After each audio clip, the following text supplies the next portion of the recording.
Hello and welcome to a train simulator video.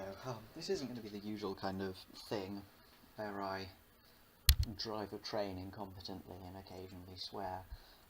This is going to be a simple video about the Armstrong Powerhouse problem, as I'm going to call it now. For those of you who don't know, because you've been living under a rock, Armstrong Powerhouse exists for Train Simulator, essentially existing to clear up the mess that Dovetail Games leaves behind with virtually every single add-on.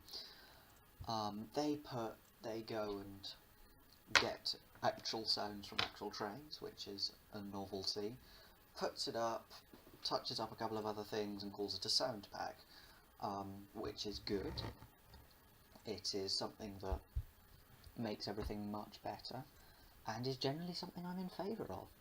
They also do scenario packs, which is not something I'm in favour of. £5 for 6 scenarios. I mean, I don't know, it's sort of going to be done for free. I have 100 and odd scenarios in my workshop, which are sort of,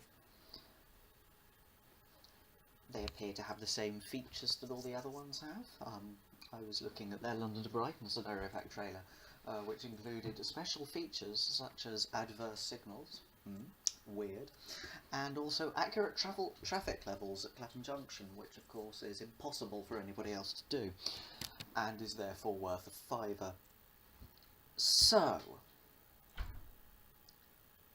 why then am I now coming onto them? Well,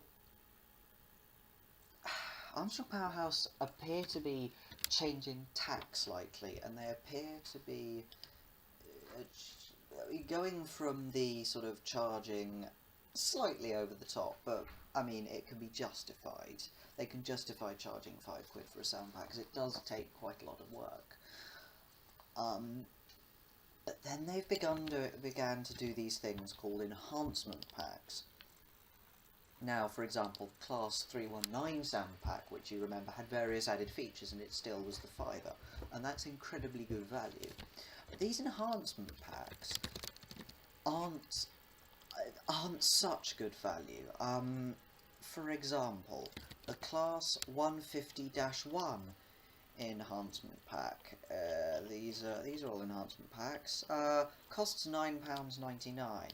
Now, if that seems a lot to you, if you look at the actual price of the Class 150, it's £7.99. Ignore the sale price, of course. The full price of this is £8, and they're charging £10 for an enhancement pack. So they are more than doubling the cost of it. You may also, because this is not the only Class 150 based what I will call excitement with them. They also recently bought the rights for the Class 150-2 from Thomson Uvi, which was previously on Steam for, I believe, £12 or possibly less, given that DTG were changing their pricing structure for some of the older units. But they've put it back up, not on £12, as is normal for a locomotive, not on £15, which is normal for an Armstrong Powerhouse level locomotive, but for £20. Now, for a train, this is over the top. I can get the West Coast Main Line North 4 times for £20, or I could spend £20 on a single to the north of Scotland from the south of Scotland. I could get you could go most of the way up the East Coast Main Line for £20 if you wanted to. But instead you get to spend it on a train. And that's all well and good, but it's not. In that there's nothing wonderfully... it's not worth an extra 40% of the price. And I hope I've done my maths correctly. Yes, it's not worth another 40% of the price. I'm quite good at mental maths. I'm not. But no, it's not worth an extra 40% of the price. Yes, it's got lots of liveries, but reskinners do lots of liveries. I mean, a reskin is particularly hard. I mean, once one knows how to do it, it just sort of happens. They do a bit of touching up. And then what else? I mean,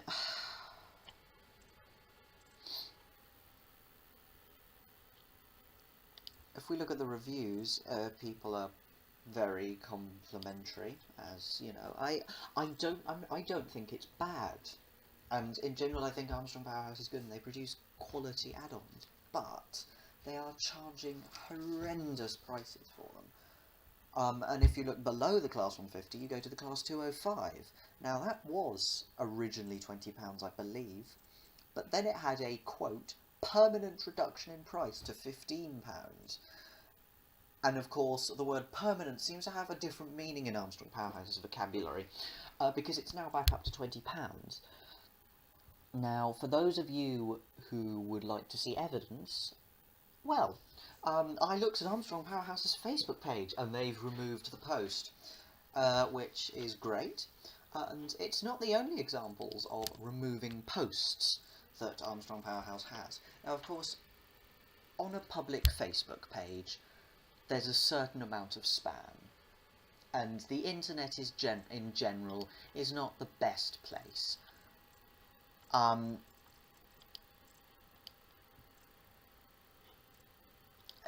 that, how do I put this? There are idiots on the internet, and it is right to remove and have the power to remove comments of people screaming blue murder at individuals or pages, because it's not helpful. It doesn't help anyone. Now, of course, this happened to me. I had some comments from Armstrong Powerhouse. I was going through. It's for their upcoming, that's now been released, but at the time it wasn't released. It was for their release, their now released class, sort of Turbo Star Enhancement Pack, which is on sale for the grand price of £12. And bearing in mind that one can get the original Turbo Star, I believe it's now less than £12. Originally it was £12. On sale, yeah, it's £6. Not on sale, it's £3, but the actual price of the raw unit is £6. They have tripled the price of this. I mean, the basic is, if you're charging more than 100% of the price of the thing that you're touching up, then you may be going a bit over the top. I mean, I think £10 is quite a lot for an enhancement pack, but in Train Simulator world, it's not. But when one starts pushing 12, 15, £20 for things, then it gets stupid. And the problem with this is that my comments were not specifically, they weren't me spamming. I posted two things on two different photos at two different times. Those were the times where the comment was removed as spam. Where we were just looking through, and I noticed on one of the videos, or one of the first videos that they posted, that the little tail lights on the 3-light cluster units were out of place. I think they were a bit too high. And I said, look, here's a picture, it's a bit too high, change it, essentially. And a few other people did that as well, because a lot of people went, that's not quite right, change it. And of course, then a bit later, another picture, this time featuring Transplanet Express, came out. That was also had the same problem. So again, I said, have a look, this, because they hadn't responded to me, and I thought it was reasonable to, just point it out, make sure that they were aware of it. But apparently that was spamming, telling them twice on two different pictures that they hadn't rectified a problem,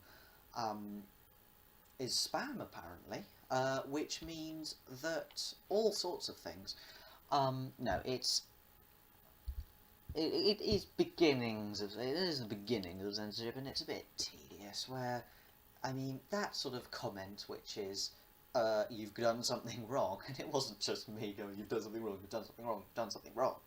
it was loads and loads of people saying lots and lots of different things, one of which was me saying, you've done it wrong. Some other people were saying, you've done this wrong. And other people were going, looking great, guys, woo! Which, you know, if they censored all the people who pointlessly commented, looking great, guys, woo! Then they'd kind of be fucked. Because they constantly have to delete comments. But instead, of course, they only delete the negative ones. Aha! I know, it's all rather exciting. But, yes, not done yet. You may think that these are just new packs. These are new packs that are coming out, which Armstrong Powerhouse are putting tremendous amounts of effort in, and so they're justified charging £20 for a locomotive with lots of different liveries, or an enhancement pack where, I mean, okay, so maybe they are justified because they've done horrendous amounts of work for these new enhancement packs. Well, let's move on to the sound packs and other enhancement packs. We've had pro sound packs for a while. Sound packs have always been £5. That has just been the thing that they cost. So here's point one. Scrolling down, they all cost £5. They all cost £5. Oh, hello, here's a £7 one. Here's a pro sound pack that's gone up by £3. £2, I do apologise, it's gone up by 40%. Here's another one that's gone up by £2. Here's another one that's gone up by £2. Class 92, class 67, class 52, they've all gone up by £2. And then one looks at the multiple unit sound packs. This one's gone up by £2. 303's gone up by £2, even though there are bits of the 303 sound pack that are missing because those bits have been removed from the trains. Now Armstrong, that's fair enough, I don't blame Armstrong Powerhouse for that, but a sound pack that costs any more than £5 has to be perfect, and this one physically cannot be. It is materially impossible to do that because some of the parts of the 303 don't exist anymore. But yet they charge £7 for it. They're doing the same with the 442. I mean, they are upping the prices, and these are just the sound packs.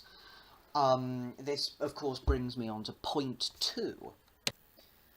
And of course recently, when they completely redid their HST sound packs and turned them into enhancement packs, they I mean, the VP185 was £8 because they didn't feel it could charge £10, which is fair enough because it is a bit less work than the normal enhancement packs. But then you get to these, which were £10, and they've gone up to £12. They are charging 100% of the cost pack of the European Loco and Asset pack, which is what these HSTs are based off. And the European Loco and Asset pack has a lot more than just an HST. So they are, again, these have gone up by 20%, and Armstrong Powerhouse haven't added to them. They've just gone up by 20%. And bearing in mind inflation is currently 0.25% or 0.5% per year, the most that they should cost is £10 and 5 pence, or £10 and 50 pence. £10.50. No, £10 and 5 pence. I was right first time. See, I'm crap at mental maths. Anyway, 0.5%, because they were released last year, so they should go up maximum 0.5% per year. That is £10, 5 pence. No, it's gone up by 20%. Inflation is not 20%. So, okay. Is this isolated? Well, no. They've done the same to the Class 91 Mark IV enhancement pack, and for the extra £2 you get 1 fewer liveries. Woo! Now, that's not their fault, of course. That's because stuff. That's because Virgin are twits. And we know that because they keep suing the NHS. But enough about Richard Branson, the man who decides to complain about climate change while owning a sodding airline.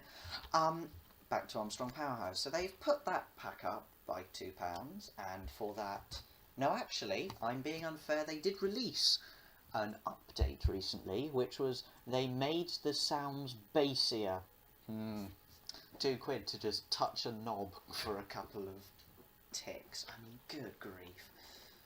It's not worth it. So then the Class 158 enhancement pack, which you'll notice is £13, that has a brand new cab. Wow. Dovetail Games make their trains from scratch. Now, they're awful, but they make them from scratch. And they charge £12. So Armstrong Powerhouse is charging more money for what could at best be described as the same amount of work if they put loads of effort in. And it is that much effort to do. At best, it's the same amount of work. But it can't be justified to be an extra pound over the top. That's an extra 12.5%. No, it's not. It's an extra 7.5%, I think. Yes, it's an extra. Let's call it an extra 7.5%, although I'm not actually sure. This is, of course, for the Network Southeast Class 159, which costs £12, which is itself a redo of the Class 158, which costs £6. The costs rack up. The Class 175 enhancement pack, that's £8. Now, I think that's overpriced. It should have been £5, but they haven't. The problem is that not only are they charging a lot more for about the same amount of work, or possibly, one could argue it's more work for their newer enhancement packs, and fair enough, but they are increasing the price of the older things, which, I mean, for not putting any more work in A, and B, at far above the level of inflation. And because this is all happening at the same time, it sort of demonstrates a level of arrogance, I believe, because there's a part of the train sim community which just won't criticise Dovetail Games. Now that part is just thick, because there's so much wrong, and it's so obvious what's wrong. So one could just sort of ignore that sort of group of 10-year-old fanboys who sort of can't properly drive a train and think a free roam scenario is appropriate to publish on the workshop. I mean, it's not. One does not publish free roam scenarios on the workshop. That's not a thing. That should not be a thing. I digress, of course. But then, of the sane members of the community, there's a considerable chunk that will not criticise Armstrong Powerhouse. And because of that, it allows people to either get lazy or get greedy. And this is what I mean when we are seeing prices rise, A, for newer products and B, for older products. Because it's not adding anything, it's just putting up the price. And because nobody's criticising properly, or nobody's even criticising, and the points that they do make, previously people who have said, this looks a bit wrong on their Facebook page, Armstrong Powerhouse have responded very civilly. They have said, we were not aware of this, thank you very much, we will have a look into it. At the least, they said, at the least they would respond saying, well, we've had a look and it's just not feasible for us to change. But this, it's not only saying, oh no, we can't do that, it's saying that, it's not saying that, it's not responding, and then it's charging an extra pounds for it. So we're seeing standards sort of, it's beginning to get lax, and the pricing is the problem. It's not the quality of the add-ons per se, because I can forgive people for not correctly replacing a headlight exactly. But if I am being charged over 100% extra for an enhancement pack, then I am going to complain for it, because I want to get my money's worth.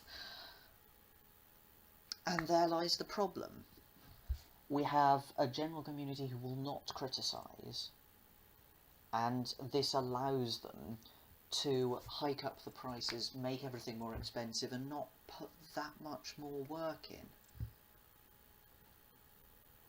And so this is the AP problem. If one doesn't criticise, it gets worse, or it gets more expensive. And so actually what one should do is put a moderate amount of pressure on, not go over the top, don't scream at them, just point out civilly that, if you say permanent reduction in price, it should be permanent. B, you should always notify people of price rises. This has been done silently. It was only me looking at Armstrong Powerhouse, the Armstrong Powerhouse website one day when I noticed this, and then I told my friends who were also sort of into this. They weren't aware of it. There has been no communication whatsoever. And that's the biggest problem. Nobody said anything. If they say, we're going to raise it for these reasons, then they've got some arguments. But if they just do it in the background, it seems as if they're just sneakily raising the price for absolutely no reason. And I'm worried that Armstrong Powerhouse will become like another Dovetail Games, just more expensive. Better quality, but much, much, much more expensive. We don't want a repeat of the Just Trains Railjet. £32 for a train. We don't want a repeat of Just Trains. We don't need more Dovetail Games in the train simulator community. We've got one, and we can't really cope with it. The only good thing about Armstrong Powerhouse, of course, is that it's quite easy to bypass all these paywalls if one knows how to do hacking and piracy and things, which I don't do. There are ways to there are so many ways to go onto piracy websites and just get it, and I don't do that. But neither do I particularly want to, and I don't pay for this sort of thing. My Armstrong Powerhouse account has remained stable since last year. I've bought nothing else from them. And so the ways, and this is what it also does, charging too high a price not only sort of makes people annoyed, it also means that fewer people buy things. So me saying, well, no, I'm not going to buy this, I'm just going to borrow my friend's copy, which, that's fine. I'm borrowing my friend's copy. He's not using it. But if it was a fair price, then instead of getting one or two purchases from my small group of friends, they would be getting about 5, because that's the number of friends in the group. We would all go, well, they've done an amazing job, I can afford this, it's worth it. Spend money, Armstrong Powerhouse gets more money. If, just using this example, if the Class 170 enhancement pack, the Turbo Star enhancement pack, had been between £5 and £10, then we would probably have all got it. That's between £25 and £50. Whereas currently, I don't think they've even got £12 from our group. It should be bad business, but I don't think it will be, because enough people prostrate themselves before Armstrong Powerhouse. But it's also poor PR. It's beginning to rip and treat the train simulator community like mugs, which Armstrong Powerhouse shouldn't do. This should be the company that people respect and shouldn't be doing this kind of thing, because that's what all the others do, and Armstrong Powerhouse is the good, honest person, and it's turning into another one of the crap lot. That is why it's the Armstrong Powerhouse problem, and we're just seeing another company slip into the nether regions of greed. So, to sum up, things are the new things that are being released are priced way too high. Things that have been released before are having their price increased. This price increase is above the level of inflation and is being done silently without explanation. and I believe, and the Armstrong Powerhouse is beginning to become less responsive to public critiques of their in-progress packs. Those are my 5 points, and that, I believe, represents Armstrong Powerhouse slipping into the dark world of the rest of the Train Simulator content producers. Now, I'm sorry this hasn't been a particularly entertaining video, but I thought it needed to be done. If any one of these things had happened on their own, then I probably wouldn't have had to, but because it's all of them, then it's a thing I do need to talk about. I will also be recording a video at some point on a scenario, because that's usually what I do, and I don't particularly want to make these videos, but I feel that they're necessary. And this will happen. Until then, Armstrong Powerhouse probably won't see this, but if they do, I welcome all responses, and I'm very happy to have a proper dialogue with them, and a polite dialogue and so on. I'm not interested in just throwing mud at them. I'm willing to speak to them and see what they have to say, but currently in my sort of previous attempts to engage with them, it's fallen on deaf ears, and they've not responded at all, and that's very disappointing. So, until the next video, until I have another one-sided conversation with you, take care, and goodbye.